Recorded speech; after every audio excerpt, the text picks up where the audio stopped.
I turned the key in the lock of our front door, the click smooth as ever, hiding the chaos churning in my gut. My flight from Rome had touched down in Atlanta 3 hours ahead of schedule, thanks to a mechanical hiccup that forced a plane swap in Frankfurt and got me on an earlier flight. I didn't text Sarah. After 16 years of marriage, surprises were rare, like finding a cold beer in a desert. Maybe that was my first slip-up. It was 9:32 p.m., and our house in Savannah was quiet. I punched in the code to disarm the security system, the panel flashing green under my fingers. The log showed it was armed at 6:58 p.m. Sarah was supposed to be pulling an overnight shift at Emory University Hospital, dealing with pediatric emergencies that didn't care about anyone's plans, especially not the wife of a guy like me, who'd gone from military intelligence to private cybersecurity consulting. My old combat boots, worn more out of habit than need, didn't make a sound on the hardwood floor as I dropped my duffel bag. The house smelled like it always did, lavender and lemon from Sarah's fancy diffuser obsession, but something else lingered, something off. Cheap wine, not the Cabernet we saved for big nights, but something sweet and tacky. My nose twitched, the only sign of the alarm bells ringing in my head. The living room spilled its secrets. 2 wine glasses sat in the sink, one smudged with Sarah's ruby red lipstick. A quilt was bunched up on the sofa, not neatly folded like when I'd left for my trip 4 days ago. Small details, but to a guy like me, trained to spot trouble in the middle of war zones, these were like neon signs. I moved through the house like a shadow, picking up on every wrong note. In our bedroom, the bed was made tight, Sarah's obsessive habit, but the pillows were off, not in their usual order. The master bathroom shower was still damp, and worst of all, the little cedar box on Sarah's dresser was open. The sapphire locket that belonged to my grandmother was gone. Sarah never touched it without asking, it was our deal, too heavy with family history to treat lightly. I sat on the bed, my back straight as a board, my face blank as stone. I pulled out my phone and checked our shared calendar. Sure enough, Sarah was down for a 36-hour shift. Then I fired up my laptop and logged into our home security system, a setup I'd beefed up myself with tricks from my cybersecurity days. The outdoor cameras showed nothing out of place. But the silent logs, which tracked every door and window without making a peep, told a different story. The back door had been opened and closed twice last night between 8:15 and 11:15 p.m., all while the main alarm stayed off. For a second, I hovered over Sarah's name in my contacts, my thumb itching to call. Then I shut the app. A cold, familiar weight settled in my chest, the kind of calm I used to feel in war zones where trust was a gamble you didn't take. I opened a custom app I'd built, one no one else could get their hands on. In under 5 minutes, I'd activated surveillance on every device tied to our home network, cameras, mics, keystroke trackers, the works. I'd promised myself I'd never use these tools on Sarah, but that promise was crumbling fast. I headed to our shared closet. Sarah's side was perfect, clothes sorted by color and season, like a surgeon's operating room. Nothing obvious jumped out, but I didn't need to. I crouched and flipped a hidden switch under her shoe rack. A secret panel slid open. Empty. The spot where Sarah used to keep her passport and her mom's old engagement ring was bare, just a thin layer of dust. Well, damn, I muttered, the first words I'd said since stepping inside. My voice sounded strange, too steady, too low. I closed the panel, put everything back exactly as it was, and hit the shower to rinse off the grime of 20 hours of travel. Dressed in clean clothes, I made a protein shake in the kitchen, wiped down every surface I'd touched, and reset the security system. To Sarah, with her sharp doctor's eye, the house would look untouched, just as she'd left it.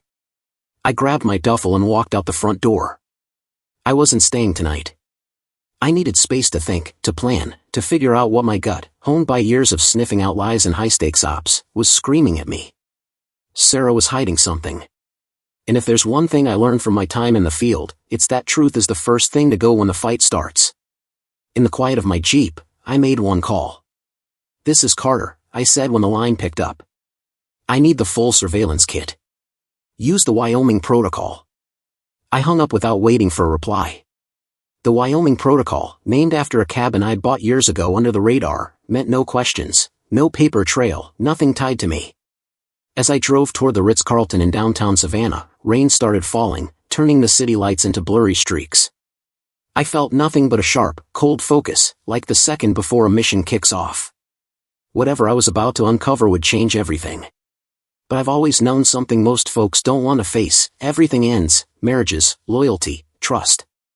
It's just about who gets to write the ending. This time, it'd be me.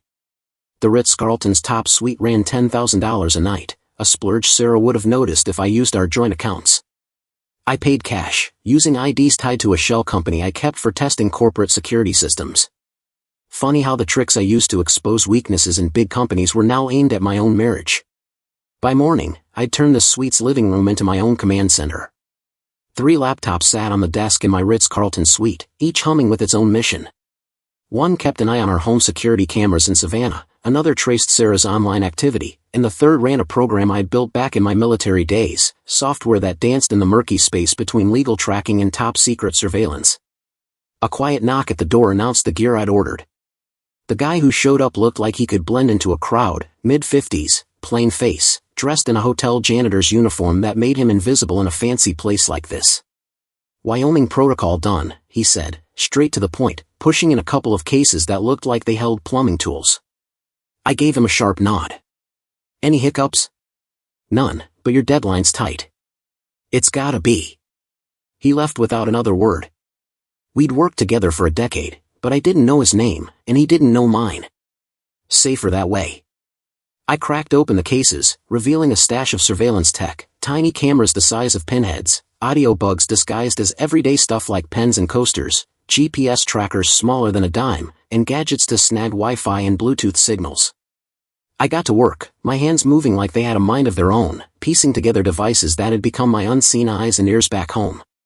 If Sarah was hiding something, I needed hard proof, evidence that'd hold up in a courtroom. Because if my gut was right, this was heading to a legal fight, and I don't lose fights. At 10:27 a.m., my phone pinged with a text from Sarah: "Miss you, babe. Rough night in surgery. Crashing at the hospital. Home tomorrow. Love you." I read it like I was decoding a signal, picking apart every word. But I'd already checked her hospital key card logs through a backdoor I'd set up months ago, not out of distrust then, just my usual paranoia. She'd swiped out at 8:39 p.m. last night and hadn't gone back. "Careless," I muttered, snapping screenshots of her text in the log. While my laptops kept watch, I spent the day digging into our life together, bank statements, call records, calendars, piecing together the last year and a half. I built a timeline, precise as a sniper shot. Sarah's changes had been so gradual I'd chalked them up to her new role as head of pediatrics: extra stress, longer hours. But now the patterns were clear as day: late nights framed as work emergencies, cash pulls that didn't add up, hotel charges in cities with no medical conferences, and worst of all, texts to a number she never saved, showing up and vanishing from our phone bill like ghosts. By late afternoon, I had enough red flags to move forward. I swapped my jeans for black tactical gear and drove to our neighborhood, parking 4 blocks away on a sleepy side street. I slipped through backyards and patches of trees, sticking to the blind spot I'd left in our home security setup, a pro's habit I never thought I'd use like this. The house was empty, just as I figured. I disarmed the system and moved room to room, planting my gear with care. Tiny cameras went into ceiling fans, air purifiers, and wall outlets, audio bugs tucked into the bedroom, study, and kitchen, GPS trackers slipped into Sarah's suitcase, handbag, and the trunk of her BMW crossover. In her bedroom, I paused by her side of the bed, her pillow staring back at me. For a second, the weight of what I was doing, spying on the woman I'd loved for almost 20 years, hit me like a freight train. Then I glanced at the cedar box, still open, my grandmother's sapphire locket nowhere in sight, and the feeling passed. I finished the setup in 87 minutes, every device hidden perfectly but streaming clean to my private server. Before I left, I grabbed samples for DNA testing, hairs from Sarah's brush, her toothbrush, and a coffee mug from her nightstand, sealing each in sterile bags. It was a long shot, but the fertility treatments we'd started a couple years back had followed a pattern that felt too convenient now. For months, Sarah kept saying my low sperm count was why we couldn't conceive, even though the doctor's reports were fuzzy at best. Then, out of nowhere, she told me she was pregnant, right after I'd been overseas for 7 weeks on a job. Back then, it felt like a miracle. Now, it smelled like a setup. As night crept in, I reset our home security system in Savannah and slipped back into the shadows, leaving no sign I'd been there. Back at the Ritz-Carlton, I set up alerts to ping me if any of my surveillance gear picked up action. Then I waited, leaning on the patience I'd honed in military ops. First rule of gathering intel, let the target show their hand. At 11:53 p.m., my phone buzzed. The back door of our house had opened. The cameras caught Sarah walking in, not alone, but with a guy, tall, gray at the temples, draped in a pricey trench coat. I knew him right away, Paul Thornton, head of the hospital board and married to a senator from Georgia's 7th district. I watched, stone-faced, as they moved through my house like they owned the place, comfortable as if this wasn't their first visit. When they hit the master bedroom and Paul's hands started unbuttoning Sarah's shirt, I didn't flinch. I needed to see every second of this betrayal, to sear it into my brain as fuel for what was coming. But when Sarah touched the sapphire locket around her neck, my grandmother's locket, and whispered something that made Paul chuckle, I hit mute. Some cuts didn't need to be deeper than they already were. In the cold silence of my hotel suite, I opened my laptop and started drafting an email to Carla Vance, a divorce lawyer in Atlanta known as the Shredder in legal circles for her brutal takedowns and big money splits. The subject line was short, Plan Delta. The fight was on. Carla's office took up the top floor of a sleek building in Midtown, far enough from the state capitol to dodge nosy reporters but close enough for the city's power players to slip in between meetings and fundraisers. The place was stark, no personal knickknacks, just sharp edges and bold art that screamed one thing: leave your feelings at the door. James, Carla said as I walked in, not bothering to stand from behind her massive obsidian desk. At 60, she had the precision of a chess master and the ruthlessness of a general. Her gray hair was tied back tight, her navy suit cut to fit her lean frame like armor. I figured you'd show up eventually. I raised an eyebrow as I sat across from her. You expected me? She tapped her polished nails on a closed file. I keep tabs on shaky marriages. Yours has been on my radar since Sarah started seeing Mark Hayes about 15 months back. The name hit me like a gut punch. Mark Hayes, my buddy, my lawyer, the guy who'd drawn up our estate plans and toasted us at our anniversary parties. For the first time since catching Sarah's lies, my cool slipped, just a slight twitch in my jaw. That's new to me, I said. Carla didn't blink. Hayes was the first. Paul Thornton came into the picture maybe 9 months ago. There could be more. My brain kicked into overdrive, replaying everything. Mark pushed us to update our medical power of attorney last year. His helpful advice to set up my cybersecurity firm in a way that left Sarah with a bigger claim. Those golf outings where he'd grilled me about my company's growth plans. You've been watching Sarah? I asked, my voice low, edged with steel. Carla's lips twitched into something like a smirk. Not Sarah. Mark Hayes. He's got a habit of getting too close to his rich clients' spouses. I've handled 4 of his messes. She slid a folder toward me. Call this a favor. I don't usually share my homework, but your name carries weight, Carter. I think we're on the same wavelength. Inside were photos going back over a year, Mark and Sarah checking into a small hotel in Augusta, grabbing coffee at a hole-in-the-wall diner in Macon, Mark passing her a velvet box outside her hospital. The latest shot, from a month ago, showed them tangled up in the parking deck under my office while I was at a cybersecurity summit in Singapore. Why lay this out now? I asked, already sniffing out her angle. Because you're at a crossroads, she said flat out. Your marriage is done.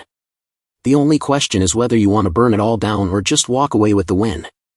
I'm betting you want both. I shut the folder, my mind made up. I want both. And I need to talk about my daughter's paternity. For the next hour, we mapped out a plan so tight it felt like a military op: asset freezes, emergency custody filings, targeted evidence collection, financial audits. Every move was built to crush any chance Sarah or her lovers had of coming out clean. One hitch, I said finally. I don't want a long, ugly court fight dragging my daughter through the mud. She's 5, and she thinks I'm her real dad. Carla eyed me, her hard stare softening just a fraction. Then we hit fast and hard. I'll prepare 2 sets of documents. Carla Vance laid out the plan, one set of divorce papers for public filing, straightforward but stacked in my favor, and another packed with every damning piece of evidence to hold over Sarah's head. She'll have 2 choices, Carla said, her voice cool as ice. Sign quietly, or watch her career, her name, and her future go up in flames. As for Mark Hayes and Paul Thornton, they're just collateral damage, unless you've got something special in mind for them. For the first time since stepping into her Midtown Atlanta office, I let a smile slip. It didn't touch my eyes. I've always got plans, I said. As I left Carla's office, my phone buzzed with an alert from one of my surveillance bugs. Sarah was on the phone with Mark Hayes. I tapped into the audio just in time to catch her voice, tight with panic. Something's off, Mark. The safe deposit box at Coastal Credit Union, someone got into it. The papers are gone. That's impossible, Mark shot back, but I could hear the edge in his voice. No one else has access. You sure? The ultrasound scans are missing, Mark. And the original paternity test. If James gets those, he won't, Mark cut in, though he sounded rattled. Probably just misfiled. I'll have my paralegal check the logs. This isn't a clerical screw-up, Sarah snapped. Someone took them, and the transfer to the Bahamas account got blocked. The bank's talking about a security hold. I killed the feed, a grim satisfaction settling in my gut. That safe deposit box? Cracked by an ex-CIA tech who now freelanced for Carla. And the stalled transfer was just the first ripple of the financial chaos I'd kicked off. I pulled out my phone and dialed a number I knew by heart. It's Carter, I said when the line picked up. Get the Wyoming cabin ready for me to move in, and start Protocol Gamma for the biotech assets. Protocol Gamma was my term for a surgical takedown of digital and financial holdings tied to an enemy, in this case, the medical tech startup Mark Hayes had quietly launched, using insider info from Paul Thornton's hospital board seat and cash skimmed from my company through legal loopholes Mark had crafted. By sunrise, their little side hustle would be a smoking crater. But that was just the opening shot. The real damage would hit when I targeted their careers, their connections, and their futures. War has rules. Betrayal doesn't. My Wyoming property sprawled across 92 acres of thick forest outside Cheyenne, reachable only by a private road with 4 security gates. I'd bought it through a maze of shell companies 6 years ago, a fallback I never wanted to use. The house was a high-tech stronghold dressed up as a fancy wilderness lodge, steel-reinforced walls, shatterproof glass, encrypted comms, and enough supplies to ride out any storm. I brought my 5-year-old daughter, Emma, there, telling Sarah it was a daddy-daughter getaway while she was supposedly at a surgical seminar in Charleston, a cover she couldn't call out without exposing her own lies. Is Mommy coming too? Emma asked as we passed the last gate, her nose pressed to the window of my Tahoe, eyes wide at a fox slipping through the pines. Not this trip, kiddo, I said, keeping my voice soft, the way I only did for her. This is our secret adventure. I glanced at her in the rear view. Dark hair, big hazel eyes, a mix of Sarah's sharp cheekbones and someone else's features, not mine. The DNA test had come back 99.98% certain I wasn't her biological father, but that didn't matter. Emma was my daughter, blood or not. The house loomed ahead, all stone and tinted glass, blending into the mountains like it grew there. Maria Lopez was waiting on the porch. In her late 60s, Maria had been my ops coordinator back in my intelligence days and now consulted for my cybersecurity firm. She was one of 2 people, Carla being the other, who knew the full scope of what I was pulling off. Mr. Carter, she said, all business, then flashed a grin at Emma. And this must be the explorer I've been hearing about. Emma ducked behind my leg, shy until Maria mentioned the goats out back. That got her chattering. Take her to check him out, I told Maria, handing over Emma's backpack. I've got work to do. Alone, I turned one of the house's fortified rooms into a control hub, way more advanced than the hotel setup. Screens lit up with live feeds from my surveillance network, financial trackers, and the digital traps I'd laid around Sarah's every move. My phone rang, Carla. Papers were served 30 minutes ago, she said, no preamble. Both sets. The look on her face when she saw what you've got, my server said it was priceless. Lockouts are done, bank accounts, credit cards, access to your Savannah house and offices. She tried using her hospital login to pull your medical records, probably fishing for dirt, but that's been cut off too. I nodded, though she couldn't see me. She'll call Mark next, then Paul. Already happening, Carla said. Hayes is freaking out. The SEC notice about the biotech scam landed in his email an hour ago.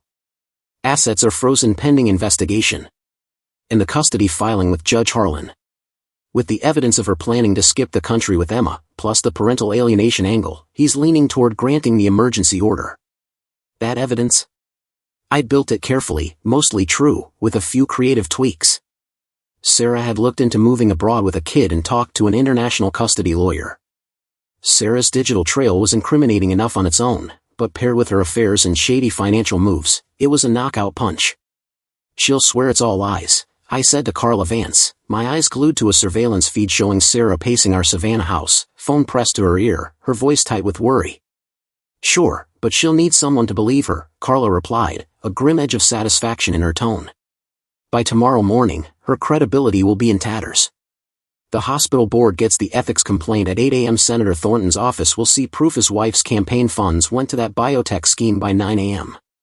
And the state bar hits Mark Hayes with a disciplinary review at 11 a.m. "Perfect," I said, then quieter, "How's the security on my location?" Carla caught my real question. "No one's finding you or Emma. The custody order makes your setup legal. Even if Sarah tracks you to Wyoming, the property's buried under layers of shell companies."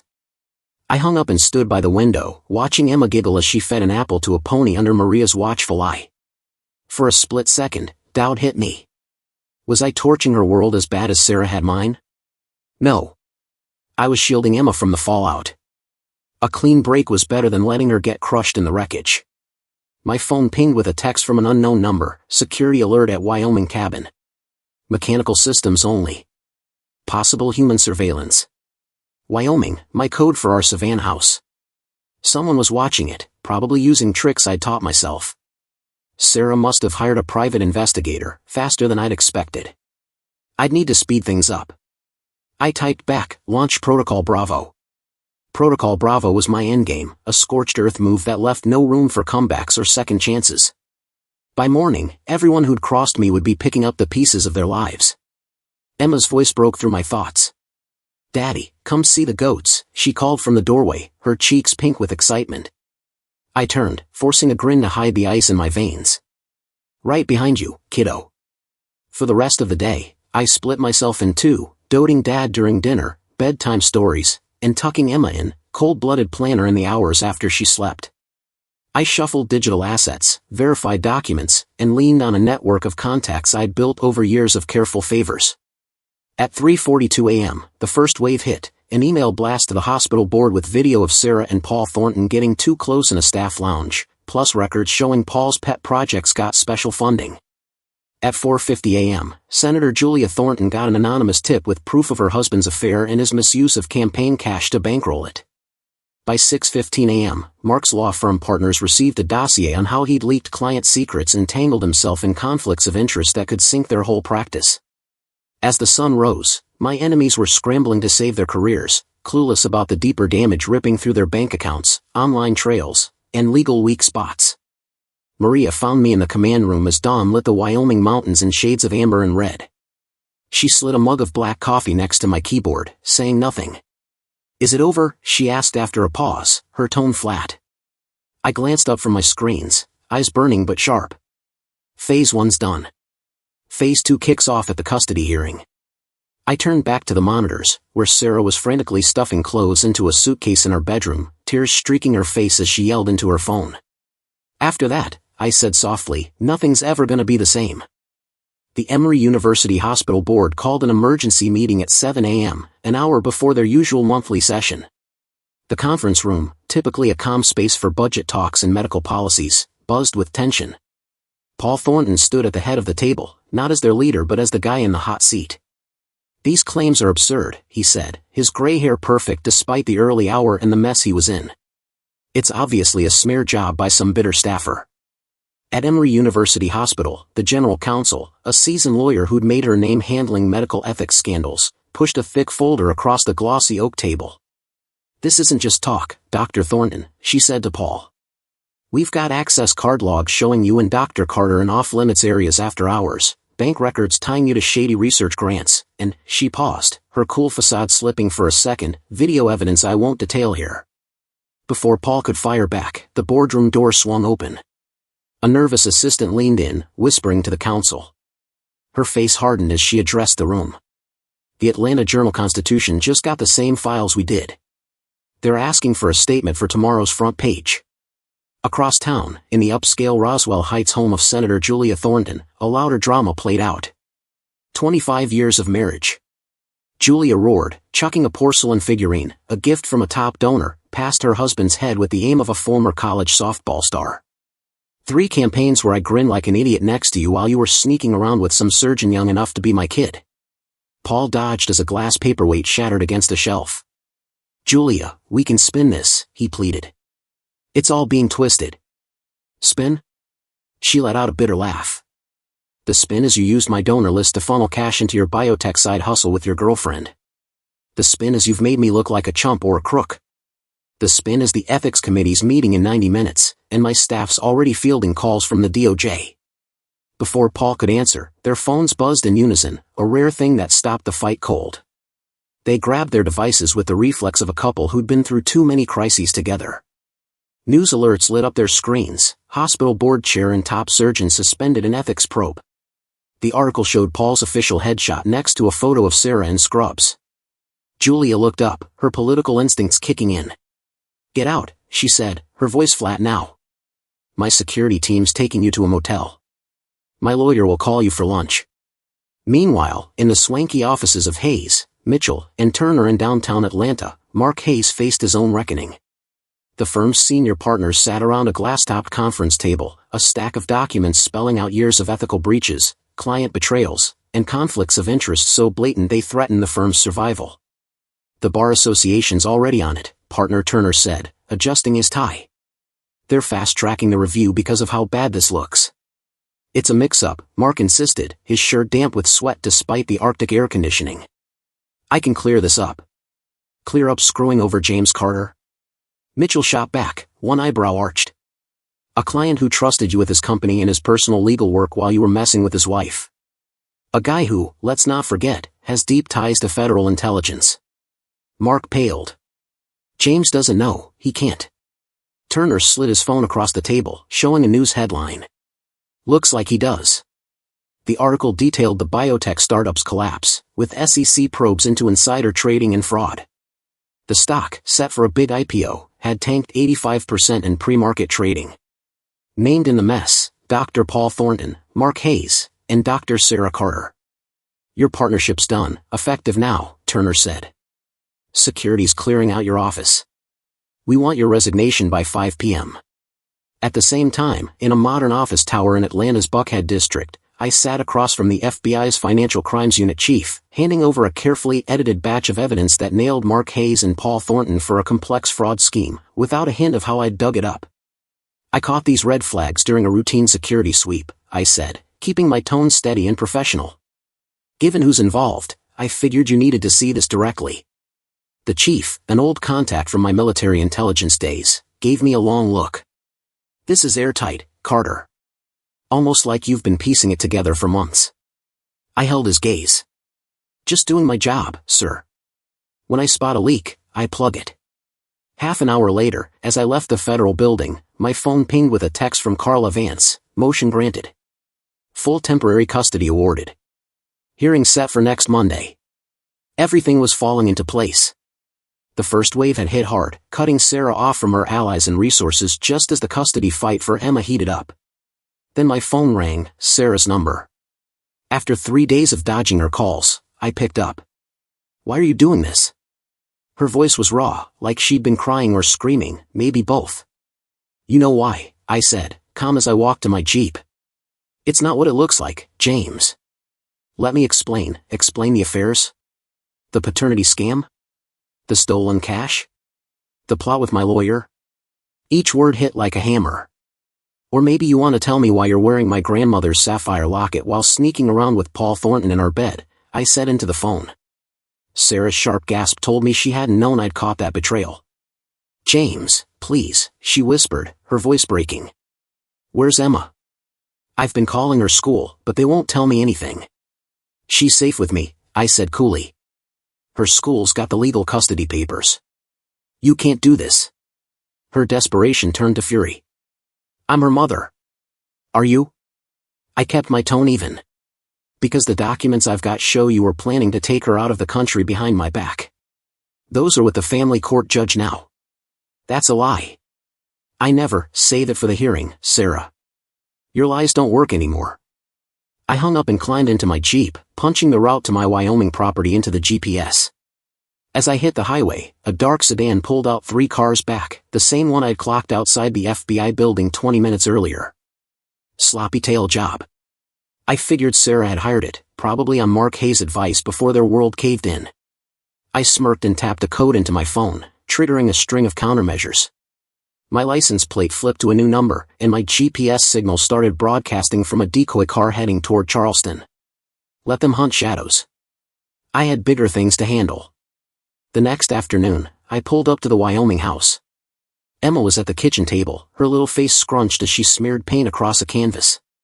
Maria stood nearby, slicing carrots with the same precision she'd once used to break down rifles in combat zones. "Daddy." Emma ditched her brush and barreled into my arms. "I painted you a picture of the goats." I scooped her up, breathing in that mix of baby shampoo and kid sweetness that always hit me hard. For a second, the cold, calculating part of me shut off, replaced by something raw and protective that'd surprise anyone who only knew the work version of me. "This is awesome, kiddo," I said, holding up her colorful masterpiece. "We're framing this one."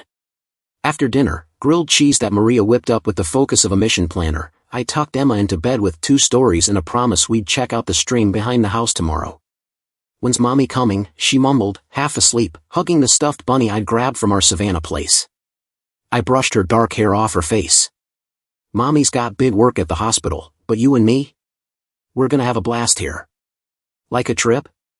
"Exactly like a trip." Once she was out, I headed to the command room where Maria waited with a fresh coffee and a tablet loaded with news updates. "It's a bloodbath," she said, swiping through headlines. "Thornton's wife filed for divorce, his accounts are locked down, and the hospital's sidelined him pending their probe. Hayes got the boot from his firm, and the bar association's digging into him." "And Sarah?" She glanced at me. "Dr. Carter," I corrected, my voice low.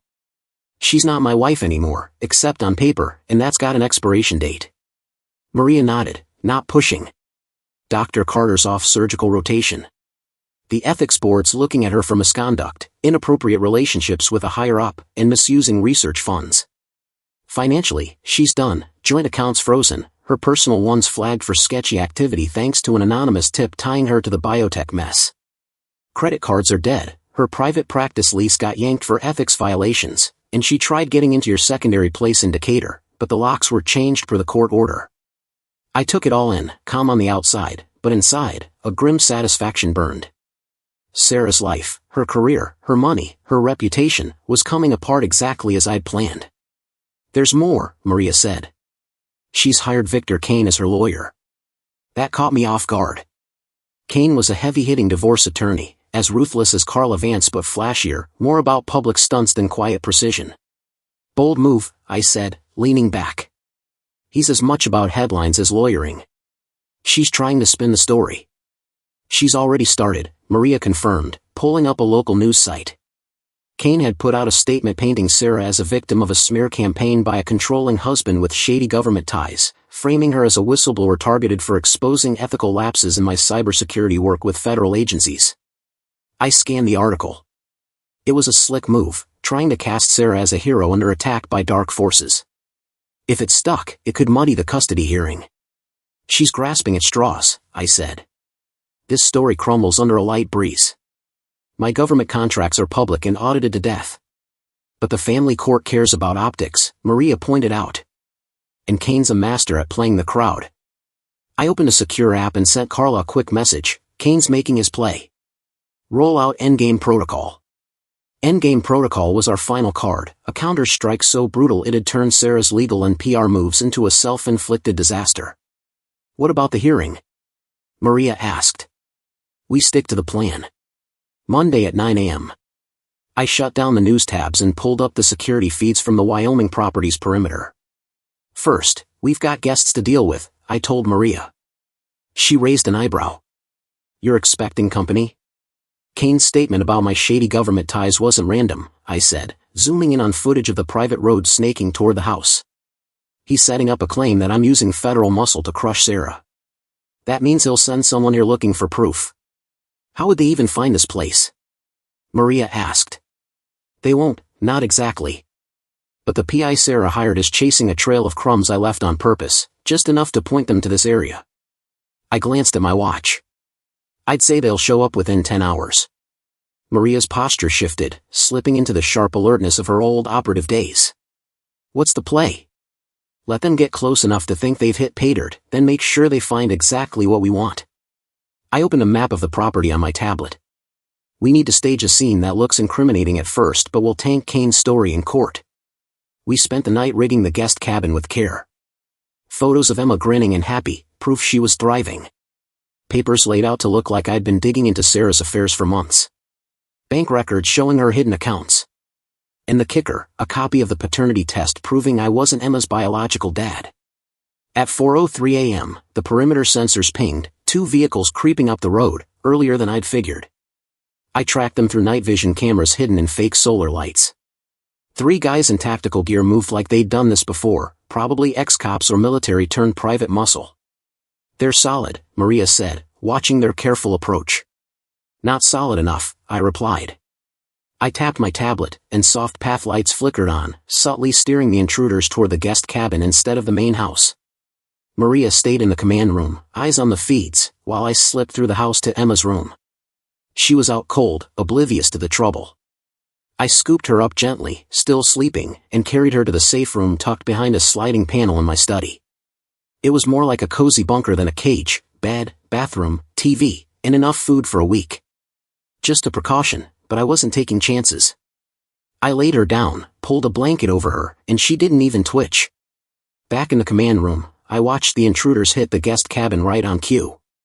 They moved fast, snapping photos of the documents and hunting for bugs they'd never find. I'd kept the cabin clean on purpose. They got cocky, grabbing papers they thought would make their client's case. They're taking it all, Maria noted, including the paternity test. Exactly what I wanted, I said. That file's got the DNA results and proof of Sarah's fertility scam. When Kane slaps it on the judge's desk to paint me as obsessive, he'll be handing over the evidence that sinks her.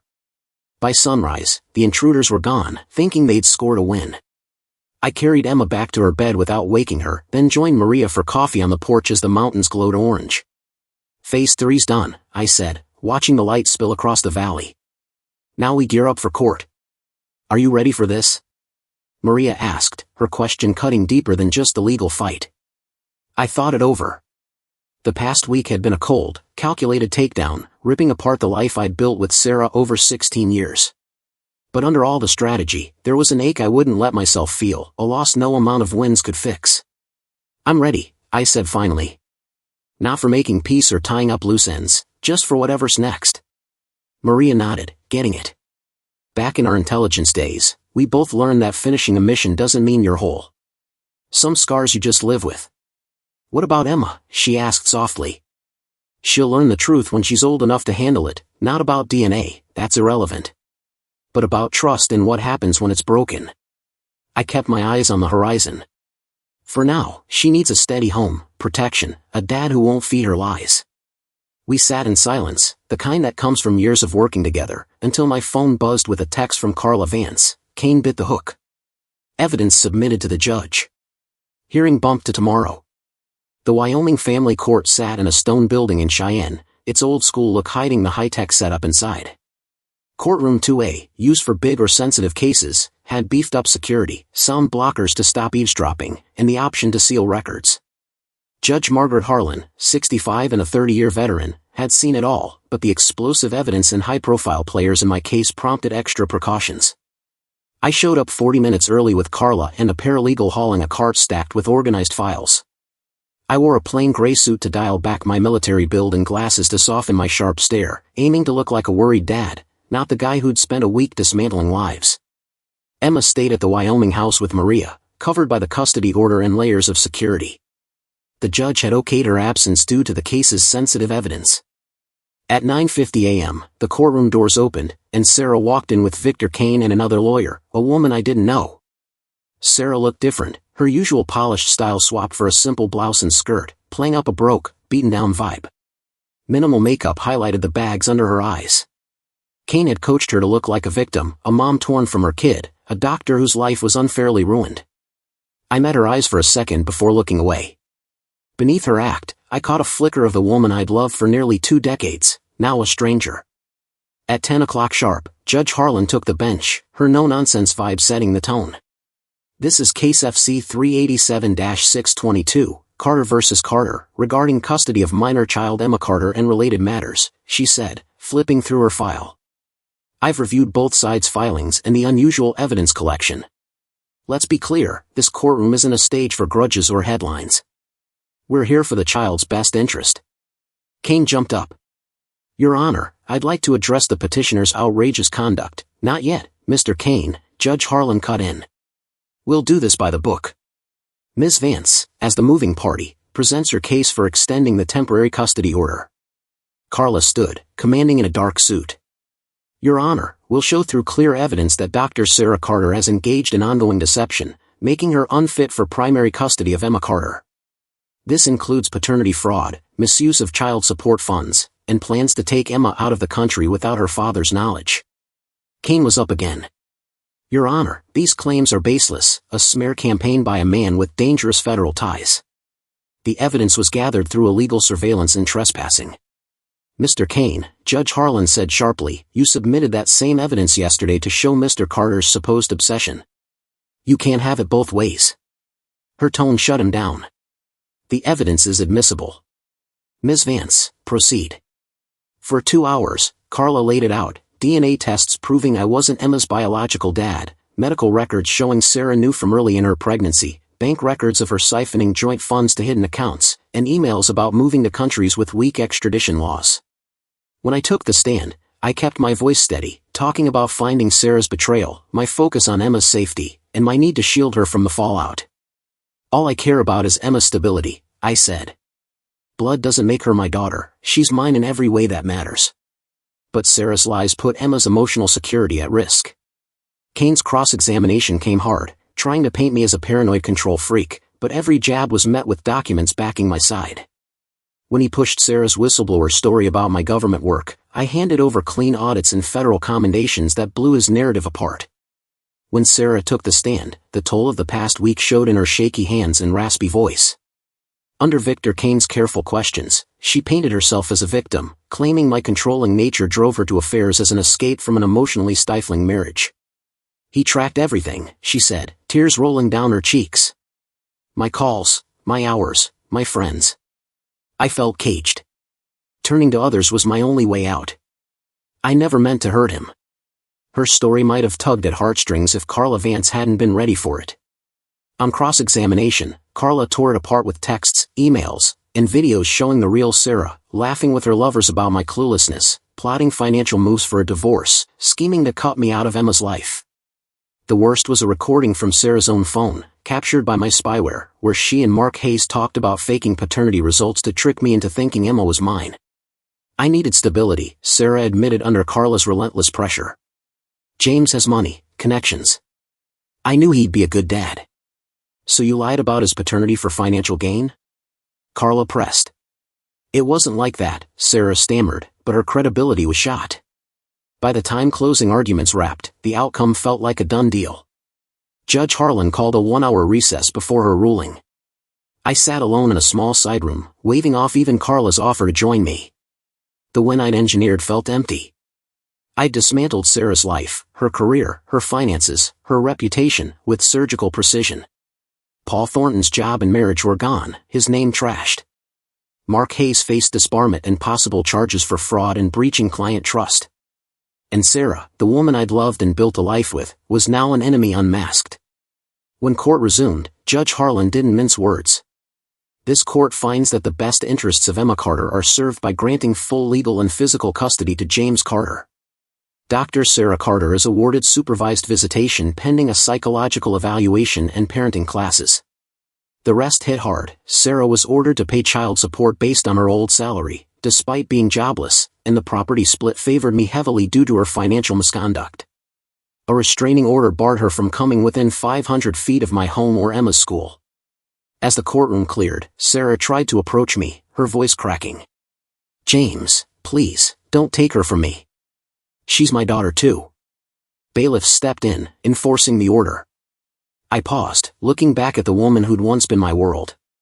For a second, something human flickered in me, not forgiveness, just an acknowledgement of how far we'd fallen. You took everything from me first, I said quietly, my words final. But this isn't about revenge. It's about Emma. I walked out. Outside, reporters swarmed despite the court's efforts to keep things quiet. Carla handled them with quick, clipped answers while I slipped out a side door, dodging questions. The headlines would scream, top surgeon loses custody in paternity fraud scandal. Hospital probe targets board chair. Big shot lawyer faces disbarment over client betrayal. In my Jeep, I called Maria at the Wyoming house. It's done, I said. We're coming home. Emma's been asking for you, Maria replied. She painted you another goat picture. Tell her I'll be there for dinner, I said, then added, and Maria, get the Montana place ready. We're moving there next week. Montana, the real one, not a code name, would be our fresh start, far from Savannah's ghosts. A place where Emma could grow up with mountains and open skies, not lies and power plays. Driving away from the courthouse, I felt no thrill of victory, just the heavy weight of choices made and their permanent consequences. The war was over. The losses were tallied, and life would somehow go on. 6 months later, the Montana property had become home. The house, all timber and stone with high-tech comforts woven in, sat on a ridge overlooking a valley where antelope roamed free. Emma started kindergarten at a small private school nearby, making friends and settling in with that kid knack for bouncing back. I stood on the porch, coffee steaming in the chilly fall air, watching the sun light up the peaks. My cybersecurity work was now fully remote, and the whispers in Atlanta's power circles about how I'd crushed my betrayers only boosted my rep for getting results. Maria had gone back to Virginia, her job helping us settle. Sarah's taken a job at a small clinic in Nevada, Maria said. Entry level, no surgical work yet, but it's something. I took it in without a word. I'd banned myself from tracking Sarah's downfall too closely, not out of kindness, but to keep revenge from poisoning the new life I was building. Still, Maria kept me posted on major updates, thinking I needed some kind of closure. She finished the court-ordered parenting classes, Maria went on. Her lawyers pushing to revisit the visitation terms. Supervised only, I said firmly. No debate. That's what the filing accepts, Maria confirmed. After we hung up, I stayed on the porch, thinking over the world I'd shaped. Paul Thornton was indicted for misusing research funds. Mark Hayes gave up his law license to avoid a hearing that would have aired even dirtier laundry. And Sarah, the brilliant, driven woman I'd once known, was piecing herself back together from the ashes.